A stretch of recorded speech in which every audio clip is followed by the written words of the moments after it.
There is no illusion greater than fear. Yet, to escape fear, you have to go through it and not around it. But sometimes, when we want something so badly, we'll fear failure more than we fear being without that thing. Welcome to the Growth Mindset Podcast. And on the show today, we're learning about how to overcome our fears and to unravel the deep secrets inside us that even we are not truly aware of yet.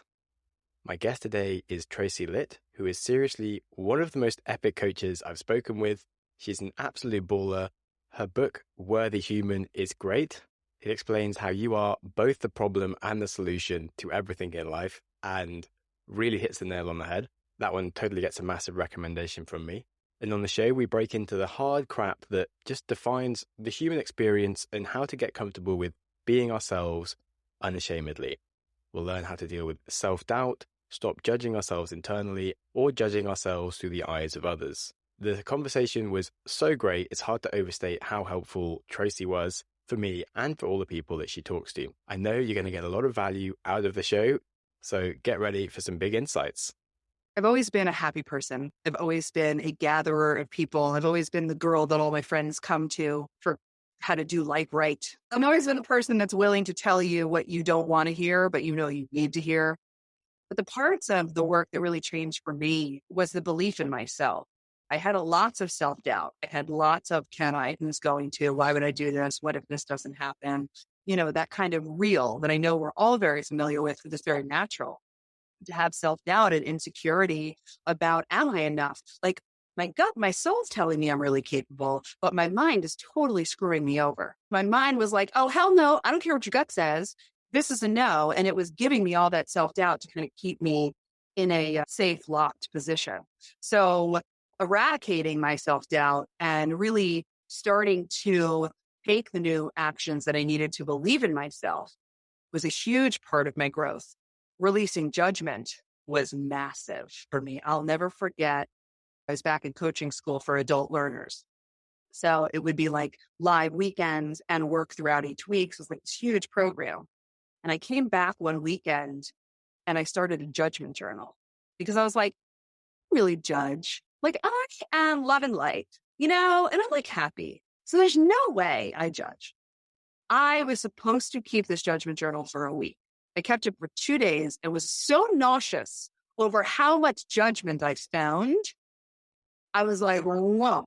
And that's when I started doing that work, and that shifted me tremendously. So that's another huge component of the changes. I practice non-judgment, right? And it doesn't mean that every once in a while I don't recognize it, but my awareness is so high that I recognize it instantly and I can shift myself out of it. Releasing control and expectations. And I will tell you the story because everyone who listens to this will love how controlling I used to be. When my now husband was my boyfriend and I was having a party and I was hand addressing the envelopes at the party. And he sat down and he was like, oh, can I help? And he goes to grab an envelope and start to write addresses. And I pulled the envelope back from him and I said, actually, here's a piece of paper. Can you just write an example of what you would write? And he looked at me and he said, are you seriously asking me for a writing sample right now? And I was like, yeah, I am. Okay. If that's not control, I do not know what it is. Really? It was an envelope. But at that point in my life, control was how I felt like safe and protected and like, in control. So releasing control has been huge. Letting go of expectations. Oh my God, huge shift for me. So I'd say those belief, self-doubt eradication, letting go of judgment, control, and expectations have shifted me energetically in a way that it's hard to articulate. Yeah, I totally relate to kind of all of those things, really. And especially when you spoke about when you first were generally like quite a happy person. And then I can't stop myself from coaching people kind of thing. If my friend ever has a problem, I'm instantly trying to like solve it. Or if they say, like, oh, I've got this idea to do this, I'm like, yeah, let's make this happen. This is awesome. And they're like, whoa, why are you taking this seriously? It's just like me talking. I'm like, because it's awesome. Let's do it. And yeah. So I was always like that. But then I did have like the self-doubt and all the things that you kind of spoke about and was controlling and judgmental and things. But I think I'm much better at this stuff now. Yeah, definitely much happier for it. And It's pretty cool. Yeah. Well, and I think what you just said is the most beautiful part and the intention of it all. You're much happier for it, right? I said it changed my energy so significantly. That's the thing that I need everyone to realize. It really comes down to how you feel. And when you start to make changes and then you have the new evidence and feedback of feeling so much happier or feeling your energy so much higher or whatever that results in for you, when you start to feel better, that's when you know you're really changing and you're making new choices and you're developing new habits. And it's happiness and joy that we're all really after.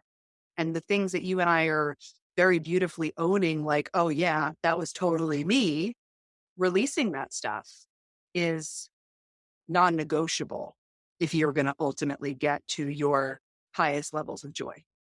At what point did this transformation occur in your life story? Was this like before you started the Lit Factor, or was it during, Yeah. before? Yeah. No, it was before I started the Lit Factor. I think right when I lost my mom, like something started to happen. Because how can it not? When you lose someone so significant and such a beacon in my life, she was my best friend, it instantly put me into a place of becoming more introspective, doing a little bit more like, wait a second, life is really valuable. And what am I doing here? And how do I feel? So it kind of like planted a seed, if you will, because it was such a huge tragedy. She was 51 years old. I was in my early 20s. I had a little sister who was only 15 years old. I had an older sister. I mean, this was the kind of thing that you just never want to have happen. So that started it, because the best way to honor a loss is to show up more because you're still here. That to me, and a lot of people I get to work with, students, clients, everyone has grief. And that's the best way to work it and process it. So it started there, that transformation, because I wasn't willing to give it away or let it pass by or live it half-assed or not access my capacity, because look at what just happened. Life is so precious and so fleeting. We're talking about a healthy woman with no issues, and she dies of liver and colon cancer.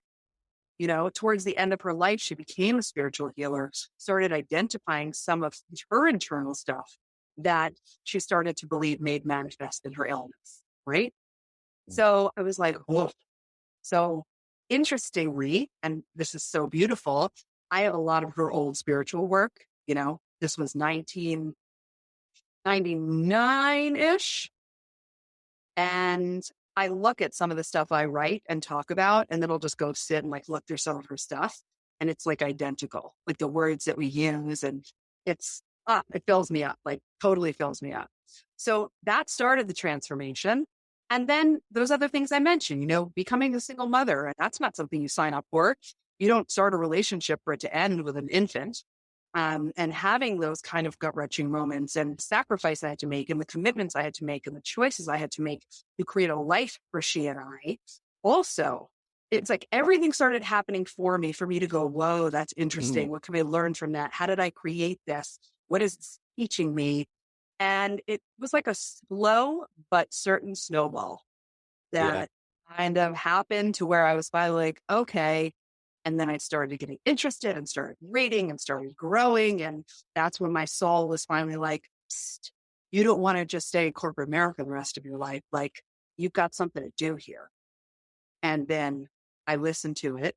I waited 2 years because the self-doubt was like, no, you can't. Who do you think you are? Don't do that. Oh, you're safe. All of that. And then I was finally at that moment where I just realized that it wasn't willing to go down like that.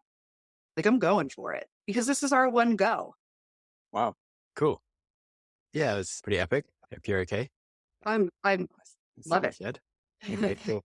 It's really interesting to hear the way you describe it as like a kind of unraveling or sort of a snowball effect. Because I certainly feel like the same way in terms of I've been getting more into sort of growth mindset and things and started the podcast. And then that sort of really increased the rate of like becoming aware of the things I could do and like reading more. And then taking like a Vipassana 10-day retreat where it's like a huge sudden shift where like you just get so much more self-aware to everything you're doing, and you kind of just recognize more and more opportunities as you're going along. And like you first spoke about how we're blind to so many things, and it's so hard to be aware of like your own judgments because you make them like naturally. Like if someone walks in, it's like your brain is built to literally judge what that person's like for you, so that you don't have to like spend forever trying to work out, oh, what's this person mean to me? I don't know. And like, like it's like an innate behavior, but trying to work out what these things are that's going on in your brain, you just get better and better at it as your awareness builds, which is really fascinating. And then I really resonated with what you said about, as in when someone dies, it's not something to be sad about as such as your sort of purpose is to actually kind of show up in life and just sort of live your best life. But then I kind of really feel that way. But then I've never been able to cry when someone dies. I don't know why. I just, I get sad about many things. And I'm sad about the fact that I'll never see them again. But like they're dead. I'm like, well, they wouldn't want me to be spending time being unhappy. So I just won't be unhappy. And it's quite like, I don't know, maybe there's something wrong with me, but it's sort of weird talking to you who says the same things, but then like you were talking and then like I was typing and then I suddenly realized you were crying. I was like, holy crap, how is she crying already? And like, so how would you like have these sort of emotions so strongly and yet you're also kind of thinking analytically and sensibly about it and not being depressed, but like still manifesting like some of the badness about it? So getting really comfortable feeling all of your feelings is a paramount component to living your best life, accessing your potential, showing up in the world powerfully, whatever platitude feels right for you, right?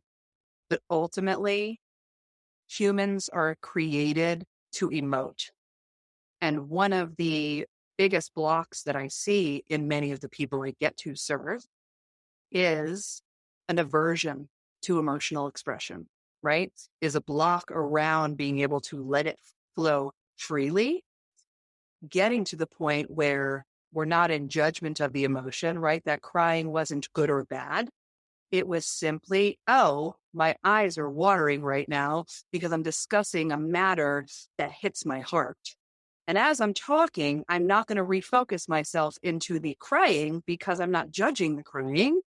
I'm just allowing it because I'm human. And that's what humans do, right? Which then would bring me to asking you, do you feel like you struggle with emotion? Do you cry about other things?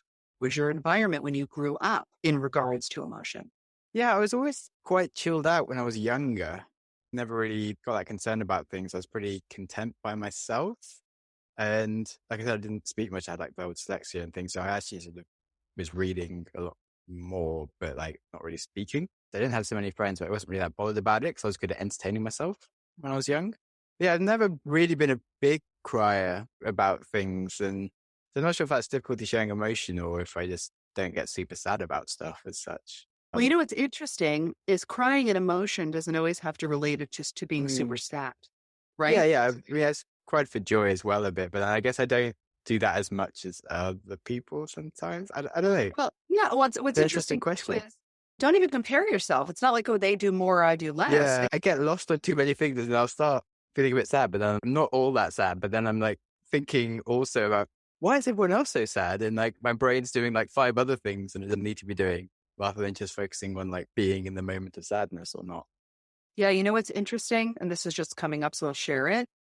I would want for you to dig into those are distractions because there's some potential that sadness isn't safe for you or crying isn't the way that you were brought up, or I don't know if you saw your parents cry or not, but that like, well, my mind takes me away and basically sucks me out of the place where I could start to cry for a second or feel that is interesting, right? It's a moment for you to go, that's really interesting how it pings me away from whatever that emotion was.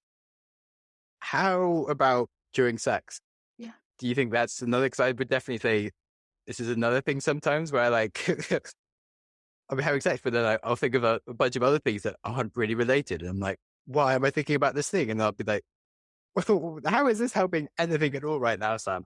I don't know, but now you're thinking about it. It's weird that you're thinking about it. Yes, it is weird. So stop thinking about it. And it's like, well, you know, it's interesting. 2 things come up. Well, three things, actually. We're going to be in non-judgment of this because that's the only way to really self-discover, right? And two, I would also say that it's very normal to happen to me too. I'm sure it's happened to my husband and many other people. Like, your mind's job is to think thoughts, right? Keep you alive and think thoughts. You're having 60,000 thoughts a day. Just because you're having sex doesn't mean you're going to be like, for the whole, let's say, 20-minute interlude, you're like only thinking sex. You know what I mean? Yeah. Like, it's totally normal and natural. Then the other thing it brings me to is, how possible is it that there is a connection for you in not feeling the connection deeply? Is there any connection going on with blocking or pinging you away from your emotional self, interrupting a moment that could be highly, highly connective, because emotion is vulnerable and real deep connection is vulnerable? We were raised to actually think that it was something to fear and something that was weak. So I'm curious if those things are connected for you. Yeah, that's kind of why I brought it up. I have always been very level-headed, and I never got really angry at anyone or really pissed off ever. I just yeah, it's annoying that you've done that, rather than I've never lost my shit and jumped out of a chair. I'm like, fuck. And Right. I've just always been a bit like, okay, well, I guess I'll think about this logically. I feel like I'm a robot. In some ways, I'm trying to cultivate this more in terms of Vipassana. When you have things like anger come up, you don't want to let it overtake you, but I still might get angry about it. Whereas now I'm more like trying to recognize that there's anger here and being like, oh, well, actually, maybe I don't need to be angry about it. I can be nice to this person, like resolve the situation in an even better way. Whereas before, I just sort of wouldn't lose my crap, at least. What's interesting about that also is, do you allow yourself, and I agree, what you're doing in that moment is you're pausing and you're choosing a response versus allowing a reaction, and you're going into a conscious decision. And those are amazing things. And have you ever allowed yourself to release the anger in your own safe environment, to let it up and out for the sake of the release and the acknowledgement of your emotion? I'm really not sure if I have. Can't think of anything. I mean, I've never really punched a wall or thrown my laptop out a window or something. I don't know what. What I would advise, I don't want you to destroy property. What I would advise, and what a lot of my students get tremendous exponential release from, is screaming on purpose, sitting down on the floor, Indian style, really with your tailbone, your sits bone, your root right on the floor, and bringing up whatever it is that you could be holding on to or made you feel angry, and screaming kind of like you're being chased in a horror movie, loud, strong, unencumbered, doesn't matter who hears you, until you have no sound left to give. That's something I've definitely never done. Because I'm not scared about many things, but then my voice is something that has, I guess, been a problem. I've got much better at speaking and things, but I still never really feel comfortable screaming or singing and making a big show of myself, I guess. Your language was just interesting, not making a big show of yourself. I would imagine that at some point in your subconscious, playing it small because of the dyslexia that you had was something that was really real for you. So it's like, okay, we can get rid of that now, and you can play huge, and you can show it boldly, and you can use your voice, and you can let your emotions out, and you can connect to yourself because it's safe, and you can. When I was younger, I was having to do speeches in front of the class, and sort of being so scared and horrible about it that I actually kind of pretended that I'd lost half my speech so I wouldn't have to read, even though I had the rest of the cards there. I was like, oh shit, I've lost it, just so I can sit down, because I was it was going so awfully. And then whenever a bunch of friends and people were talking and say, oh Sam, what do you think about this? I'd be can't speak. Oh god. Right. Well, that's huge. Well, first of all, I want to acknowledge that part of you. Acknowledge your little boy. That must have been really hard. And it's important too to go to that little boy, give him some love and go, hey buddy, I get why you did that. And it absolutely has an impact now in you not showing up fully or using your voice. And the not using your voice is directly connected with releasing the emotion or allowing the tears or all. It's you can see how it's oh, okay. It all goes together. I feel ready to have a big scream after the podcast done. Oh yeah. Good. It's good. Nice. Oh, yeah. It's cool. It's definitely making sense how it's all interlinked and things. Mm-hmm. And it's why I've been really enjoying, like I said, I really like asking people their life story and kind of unpacking that, rather than just being oh, what do you do? Let's talk about that. Exactly. It's so nice to see where people have come from and how things have changed and why it's happening. It's really fascinating. it's like watching someone's evolution, right? And watching like the progress. Then is there anything in life that is currently troubling you or scaring you? Scaring me, yes. Fear and I hang out all day, every day.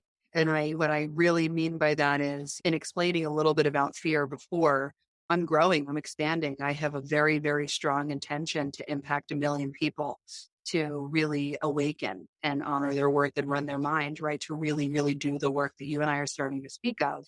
And I don't have reference points in my mind for having served millions yet. So that's scary. Because, on a daily basis, when I'm pushing my edges out and I'm doing big things, and I have a 3-day immersion event coming in January that I'm doing, and the book came out, and beautiful interviews and huge scale speaking things, and these beautiful masses of humans that I get to touch, it's scary. But I love it, because every time I engage with that fear, and I love it because it's always right here, I realize that I am doing what I'm meant to be doing. Right? If you're not feeling fear, then you're not growing, you're not expanding, you're not pushing edges out. So I've learned, and I teach how to love your fear. Like, okay, I'm about to do something. It's scary. Oh, look, there's my fear, like a loyal dog standing there waiting. And instead you own it. You love it. Hey, buddy, I love you. I know you're here because you think I'm in danger. I'm not. We're just going to go do something really big. And then you take action for yourself, and you start to learn how to use your fear to kill you instead of like block and paralyze you. So yeah, there's fear all the time right now, because I am in a major up level time in my own life, for sure. Yeah, I really like what you said, and kind of relates to is I've really been trying to detect things that give me fear, and I almost pursue them more these days, as in, like we said, about sort of realizing what emotions you're feeling. And before, as in, there was more automatic, like, oh, something's a bit scary, I'll try and like definitely get away from that. Whereas now, as in, I feel the thing that scares me, and I'm sort of almost drawn to it. Like, as in, most people don't admit to having weird thoughts about sex on a podcast, but it's like, I think I need to talk about this, because this is probably the thing that's like the scariest thing for me to talk about right now. But actually, it was quite useful for me, and it was really interesting. I think good for listeners, and like, actually, it was just something that was just much more interesting than talking about the same thing or like something else. And yeah, well, what's supposedly safe. And I love what you just said, because vulnerability is where everyone needs to go. Everyone needs to go there. And it's scary, especially if you haven't started mastering it. And if you haven't done inner work before, vulnerability will trigger your fear response and shut you down. That's why you've got to do this work, because when you do the work, you're like, you can do anything. Your fear is like a GPS for where you need to be going. The last choice in my book, Worthy Human, is all about fear, because it's that important. It needed its own section, because it's the underpinning of every single block for every single human being, period. And we need to learn how to really dance with it. And then on the subject of fear things, because you spoke about doing Facebook Lives, and I guess as in rooting back to like my kind of fear of talking about myself lots, is in a little bit like, I don't know, scared of doing things live as such on the podcast. And that's something that I'm definitely going to sort out. But I was just wondering, like, how did you get into doing that as pursuing my fear, and I'm going to start sorting it out kind of thing? Yeah. So let me make sure I'm understanding the question. How do you do things live? Yeah. Just how did you go about doing that? And did you have any fears you needed to overcome, or like, just like go, oh, like if there's a Facebook Live feature, you just hit it and like it just started straight away? Yeah, kind of ish. I remember my first Facebook Live ever. I was sitting on my back patio. I had my sunglasses on, and that was a protection mechanism for me on my first live. And I remember working my work. Like, there is nothing I teach, talk about, or coach that I haven't done on myself or on another student that I know works. My work works 100% of the time if you work it, period. The only reason it wouldn't is because you're not doing the work. So when I decided, okay, I'm going to do a live, because like I have things to talk about, and I love talking, much rather talk than write, which is hilarious because I wrote a 57,000 page book. I love to talk. So my first live, I had my sunglasses on. And before I hit the live button, which is all I did, I just paused and I connected to the truth, not the shit my mind was trying to offer me, which was, are you sure? What if nobody shows up? What if someone makes a comment? All the crap. I just paused for a second. I took a deep breath and I said, wait, like, you're here to serve. You have something really helpful to share. Your work is not about you.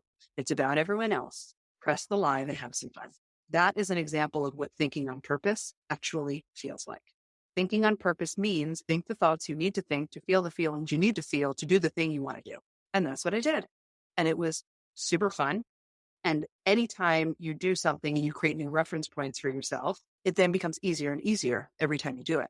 So now I hit live, like when I'm half ready, I'm like, just roll whatever. I didn't decide what I'm talking about. I just know I had to talk. And I just hit live and like, okay. And we just start talking. So eventually it gets easier and easier. It dissipates. Because I'm so glad I asked that question. Thanks so much. Is there anything you really wanted to discuss that I haven't asked you about? No, I've thoroughly enjoyed this. It was free-flowing and lovely. And thank you for showing up in a way where we could do some work for you, right? And just like have some really good dialogue. That was beautiful and, super helpful because, beautiful humans are going to watch this. This is what it looks like. You showed up vulnerably. We both did. We just shared. We connected. We didn't know each other before now, but now I know you and you know me. And yeah, this is one of the beautiful parts of a connection with technology, right? And all the things that you do. You're on the other side of the world and we're having profound growth conversation that if you let it, I'm giving this message right now to our listeners, if you dig into this conversation and you let it help you, it will help you exponentially because there are dozens of nuggets in this dialogue.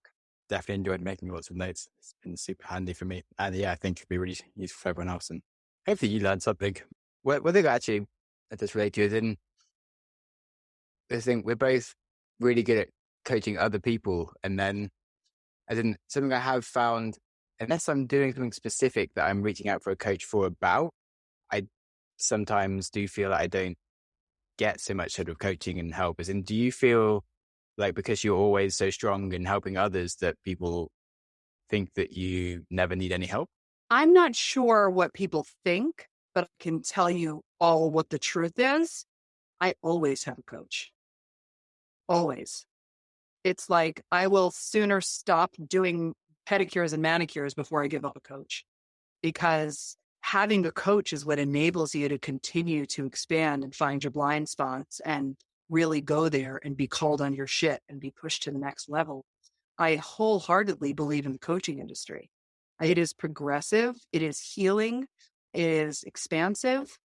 And I always have a coach. So I've had two coaches simultaneously before for different intentions. But yeah, coaching is everything. So whether or not you want to invest on a coach privately, or you want to find an epic group experience where you can have that guidance and community, do it. I think we weren't raised to invest in ourselves this way. This is a new paradigm. This is a new way to do things. And it's huge.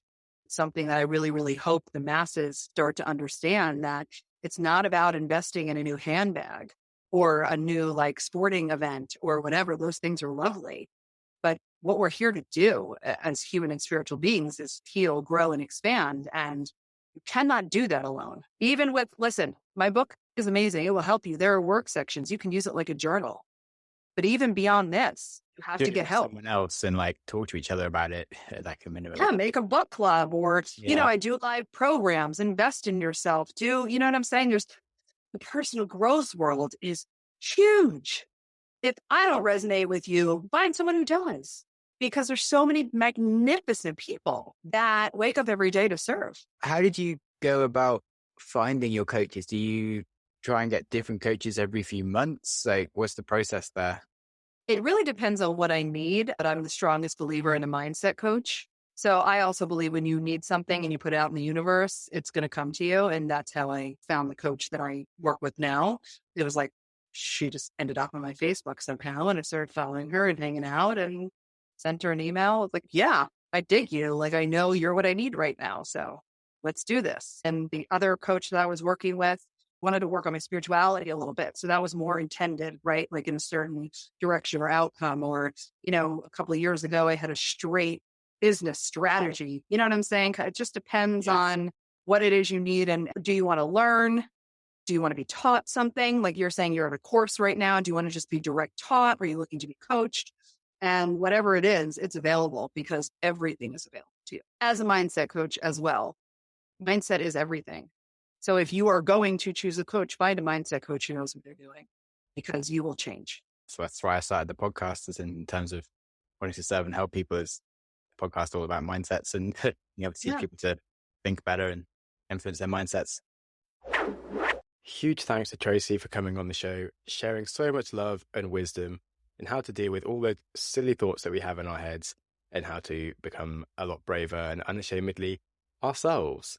Remember to release the need for control and expectations and stop listening to your inner critic that just wants to doubt everything, because there's so much to be positive about.